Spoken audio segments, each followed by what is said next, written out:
sau khi mình lên dây đàn là cái sợi dây giữa để mình làm chuẩn cho một cái khung. Thì bây giờ bắt đầu là mình gỡ ra, mình gỡ những cái thiết bị mà chặn cái dây này.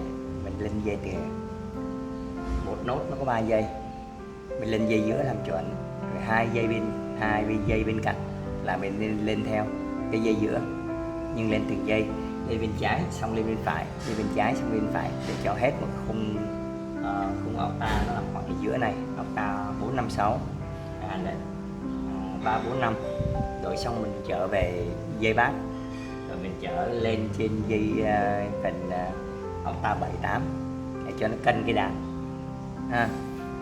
Mình không lên một chỗ, vì lên một chỗ nó kéo căng, nó không có bảo vệ được cái khung sườn. Mình lên là mình rải lực đều cho một cái khung sườn này luôn. Thì bây giờ mình tiến hành là lên dây trái phải của 3 sợi. Mình lên dây giữa trước, rồi hai dây hai bên mình lên sau. Giờ bắt đầu mình theo dõi nha.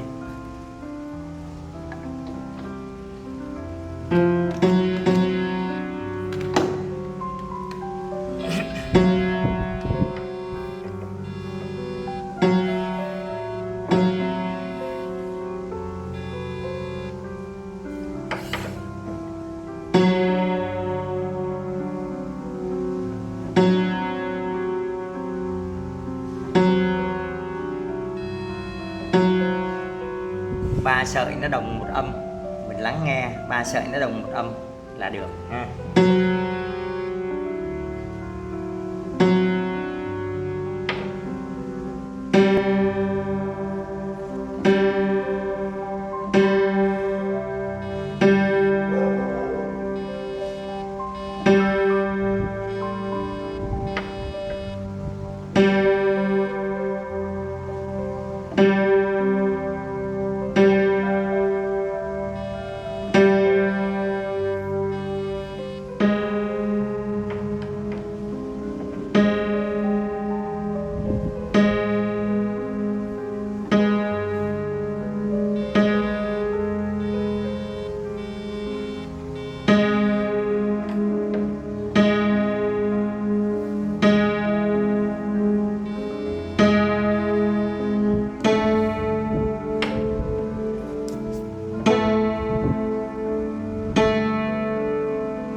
Thank you.